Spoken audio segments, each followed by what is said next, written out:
Friends, ಆದಷ್ಟು ಈ ವಿಡಿಯೋನ ಶೇರ್ ಮಾಡಿ. ಯಾಕೆ ಅಂತ ಈ ವಿಡಿಯೋ ನೋಡ್ತಾ ಹಂಗೆ ಮುಂದೆ ನಿಮಗೆ ಗೊತ್ತಾಗುತ್ತೆ. ಹಾಯ್ ಫ್ರೆಂಡ್ಸ್, ಎಲ್ರಿಗೂ ನಮಸ್ಕಾರ. ಇವತ್ತು ನಮ್ಮೂರಲ್ಲಿ ಅಂದರೆ ಚಾಮುಂಡಿ ಬೆಟ್ಟದಲ್ಲಿ ನಡೆದಿರೋಂಥ ಒಂದು ಕಹಿ ಘಟನೆ ಇದು. ಏನಪ್ಪ ಅಂತಂದರೆ, ಚಾಮುಂಡಿ ಬೆಟ್ಟದಿಂದ ಸಿಟಿ ಬಸ್ ಸ್ಟ್ಯಾಂಡ್ಗೆ ಹುಟ್ಟಿದಂಥ ಬಸ್ ಬಂದು ಬ್ರೇಕ್ ಫೇಲ್ ಆಗಿ ಮೊದಲು ಚಾಮುಂಡಿ ಬೆಟ್ಟ ಹತ್ತಿದಂಥ ಒಂದು ಕಾರಿಗೆ ಗುದ್ದಿ ಆ ಕಾರ್ ಇನ್ನೊಂದು ಕಾರಿಗೆ ಗುದ್ದಿದೆ.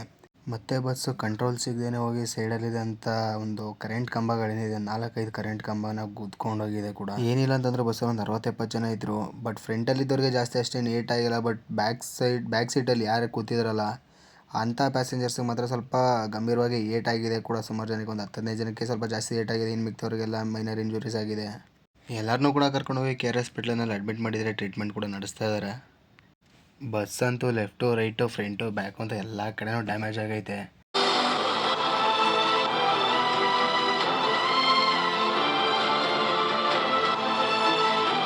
ನೋಡಿ ಫ್ರೆಂಡ್ಸ್, ಇದೇ ಕಾರ್ಗೆ ಬ್ರೇಕ್ ಫೇಲ್ ಆಗಿದ ತಕ್ಷಣ ಫಸ್ಟು ಬಸ್ ಬಂದು ಗುದ್ದಿರೋವಂಥದ್ದು I-20ಗೆ.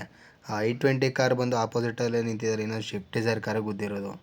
ಈ I-20 ಕಾರ್ಗಂತೂ ಕಂಪ್ಲೀಟ್ಲಿ ಫುಲ್ ಡ್ಯಾಮೇಜು, ಚಾರ್ಸಿನೇ ಬೆಂಡ್ ಆಗೈತೆ. ಒಳಗಡೆ ಇರೋ ಏರ್ ಬ್ಯಾಗ್ ಓಪನ್ ಆಗಿರೋದಕ್ಕೆ ಕೂಡ ಒಳಗಡೆ ಇರೋ ಪ್ಯಾಸೆಂಜರ್ಸ್ ಯಾರಿಗೂ ಏನೂ ಆಗಿಲ್ಲ. ಏರ್ ಬ್ಯಾಗಿಂದ ಫ್ರಂಟ್ ಸೀಟಲ್ಲಿ ಕೂತಿರೋ ಇಬ್ಬರು ಕೂಡ ಸೇಫ್ ಆಗಿದ್ದಾರೆ. ಎಲ್ಲರ ಹತ್ರನೂ ಕೇಳ್ಕೊಳ್ಳೋದಿಷ್ಟೇ, ದಯವಿಟ್ಟು ಎಲ್ಲರೂ ಡ್ರೈವ್ ಮಾಡಬೇಕಾದ್ರೆ ಮತ್ತು ಡ್ರೈವಿಂಗ್ ಸೀಟ್ ಪಕ್ಕದಲ್ಲಿ ಕೂತ್ಕೊಳ್ಳೋರಿಗೆ ಕೂಡ ದಯವಿಟ್ಟು ಸೀಟ್ ಬೆಲ್ಟ್ ಹಾಕೊಂಡು ಕೂತ್ಕೊಳ್ಳಿ. ಇವತ್ತಿ ಕಾರ್ ಒಳಗಡೆ ಇದ್ದವ್ರು ಸೇಫ್ ಆಗಿದ್ದಾರೆ ಅಂತಂದರೆ ಅದು ಒಂದು ಅವ್ರ ಅದೃಷ್ಟ, ಮತ್ತು ಇನ್ನೊಂದು ಆ ಏರ್ ಬ್ಯಾಗಿಂದ ಕೂಡ ಆಗಿರ್ಬೋದು. ಇದನ್ನೆಲ್ಲ ನೋಡಿ ಸಿಕ್ಕಾಪಟ್ಟೆ ಬೇಜಾರಾಯಿತು. ಯಾಕಪ್ಪ ಅಂತಂದರೆ ಇದೇ ಥರ ಕಂಟಿನ್ಯೂಸ್ಲಿ ಒಂದಲ್ಲ ಒಂದು ಆಕ್ಸಿಡೆಂಟ್ ಆಗ್ತಾನೆ ಇದೆ ಚಾಮುಂಡಿ ಬೆಟ್ಟದಲ್ಲಿ. ಹಾಗೆ ಇಲ್ಲಿ ನೋಡಿಕೊಂಡು ಬಸ್ ಹತ್ರ ಹೋಗಿ ನೋಡೋಣ, ಹಂಗೆ ಬಸ್ ಹತ್ತಿ ಒಳಗಡೆ ಏನಾಗಿದೆ ಅಂತ ನೋಡೋಣ ಅಂತ ಹೋದರೆ ಕಣ್ಣಲ್ಲಿ ಒಂದು ಕ್ಷಣ ನೀರು ಬಂತು. ನಮಗೆ ಹಿಂಗಾಗಿರ್ಬೇಕಾದ್ರೆ ಇನ್ನು ಬಸ್ ಒಳಗಡೆ ಕೂತಿದಂಥ ಜನರಿಗೆ ಇನ್ಯಾವ ಥರ ಭಯ ಆಗಿರ್ಬೇಡ. ಅವರ ಕಣ್ಣು ಮುಂದೆಗಡೆ ಆ ಕ್ಷಣದಲ್ಲಿ ಏನಂತ ಅವರು ಭಾವಿಸಿರ್ಬೇಡ. ನಾನಂತೂ ಎಲ್ಲ ಡ್ರೈವರ್ ಹತ್ರ ಕೇಳ್ಕೊಳ್ಳೋದು ಒಂದೇ, ಪ್ಲೀಸ್ ಆದಷ್ಟು ಕಂಟ್ರೋಲಿಂದ ನಿಧಾನವಾಗಿ ವಾಹನವನ್ನು ಚಲಾಯಿಸಿ. ಯಾಕಪ್ಪ ಅಂತಂದರೆ ನಿಮ್ಮನ್ನ ನಂಬಿ ಹಿಂದೆಗಡೆ 10 ಜನ ಪ್ಯಾಸೆಂಜರ್ಸ್ ಕೂತಿರ್ತಾರೆ, ಅವ್ರನ್ನ ನಂಬ್ಕೊಂಡು ಅವ್ರ ಫ್ಯಾಮಿಲಿ ಕೂಡ ಇರುತ್ತೆ. ಬಸ್ಸಲ್ಲಿ ಚಿಕ್ಕ ಮಕ್ಕಳಿಂದ ಹಿಡಿದು ವಯಸ್ಸಾದವ್ರ ಗಂಟ ಎಲ್ಲರೂ ಇರ್ತಾರೆ. ಆದ್ದರಿಂದ ಆದಷ್ಟು ನಿಧಾನವಾಗಿ ಡ್ರೈವ್ ಮಾಡಿ, ಹಾಗೆ ಕೇರ್ಫುಲ್ಲಾಗಿ ಡ್ರೈವ್ ಮಾಡಿ. ಇವಾಗೇನು ಈ ಸೀಟಲ್ಲಿ ನೋಡ್ತಾ ಇದ್ದೀರಲ್ಲ, ಅದೆಲ್ಲ ಸೀಟ್ ಮೇಲೆ ಕೂತಿದ್ದ ಪ್ಯಾಸೆಂಜರ್ಸ್ದು ಬ್ಲಡ್ ಅದು.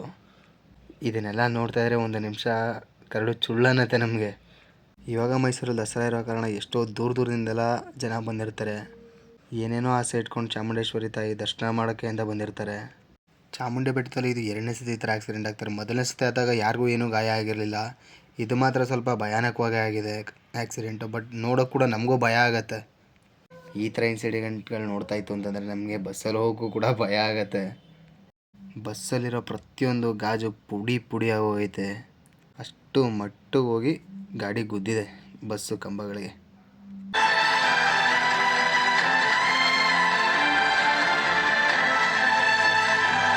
ಈ ಸೀಟಲ್ಲಿ ಕೂತಿದಂಥ ಪ್ಯಾಸೆಂಜರ್ಸ್ದು ಬ್ಲಡ್ಡು, ಅದ್ರ ಪಕ್ಕದಲ್ಲಿ ಒಂದು ಪಾತ್ರೆ ಮಡಗಿದ್ದಾರೆ, ಆ ಪಾತ್ರೆಯಲ್ಲಿ ಕೂಡ ಬ್ಲಡ್ ಬಿದ್ದಿದೆ. ಅನ್ನದ ಪಾತ್ರೆ ಒಳಗೆ ಕೂಡ ಬ್ಲಡ್ ಬಿದ್ದಿದೆ. ಅಷ್ಟು ನೋಡೋಕೆ ಒಂಥರ ಹೇಳೋಕ್ಕೂ ಎಕ್ಸ್ಪ್ಲೈನ್ ಮಾಡೋಕ್ಕೂ ಆಗ್ತಾಯಿಲ್ಲ, ಅಷ್ಟು ಬೇಜಾರಾಗುತ್ತೆ. ಪಾಪ ಇಲ್ಲಿ ನೋಡಿ, ಅವರು ಊಟ ಕೂಡ ತಂದಿದ್ದಾರೆ, ಊಟ ಮಾಡಿದಾರೋ ಇಲ್ವೋ ಗೊತ್ತಿಲ್ಲ. ಇದನ್ನೆಲ್ಲ ನೋಡಿ ನಮ್ಗೆ ಒಂಥರ ಕರಳು ಚುರುಕನ್ನತ್ತೆ. ನಾನಂತೂ ಚಾಮುಂಡೇಶ್ವರಿ ತಾಯಿ ಹತ್ರ ಬೇಡ್ಕೊಳ್ಳೋದಿಷ್ಟೇ, ಯಾರ್ಯಾರು ಹಾಸ್ಪಿಟಲಲ್ಲಿ ಇದ್ದಾರಲ್ಲ ಅವ್ರು ಯಾರಿಗೂ ಕೂಡ ಏನೂ ಆಗ್ದೇ ಸೇಫಾಗಿ ಅವ್ರ ಮನೆಗೆ ಸೇರ್ಕೊಳ್ಳಿ. ಎಲ್ಲರೂ ನೀವು ಬೇಡ್ಕೊಳ್ಳಿ ಗೈಸ್, ಯಾರಿಗೂ ಏನೂ ಆಗಬಾರ್ದು ಅಂತ. ಈ ಥರ ಇನ್ನೊಂದು ಇನ್ಸಿಡೆಂಟ್ ಎಲ್ಲೂ ಆಗಬಾರ್ದು ಅಂತ ಎಲ್ಲರೂ ದೇವ್ರ ಹತ್ರ ಪ್ರಾರ್ಥನೆ ಮಾಡೋಣ. ಗೈಸ್, ನಿಮ್ಮ ಕೈಲಿ ಆದಷ್ಟು ಈ ವಿಡಿಯೋನ ಶೇರ್ ಮಾಡಿ. ಯಾಕಂದರೆ ಎಲ್ಲರೂ ಕೂಡ ಎಚ್ಚೆತ್ಕೋಬೇಕು. ಪ್ರತಿಯೊಬ್ಬರು ಡ್ರೈವರ್ಸ್ ಕೂಡ ಆದಷ್ಟು ಸೇಫಾಗಿ ನಿಧಾನವಾಗಿ ಗಾಡಿನ ಡ್ರೈವ್ ಮಾಡಲಿ. ಹಾಗೆ ಚಾಮುಂಡಿ ಬೆಟ್ಟ ಸಣ್ಣ ಪುಟ್ಟ ಇನ್ಫಾರ್ಮೇಷನ್ಸ್ಗಳಿಗೋಸ್ಕರ ನನ್ನ ಅಕೌಂಟ್ನ ಫಾಲೋ ಮಾಡಿಕೊಡಿ.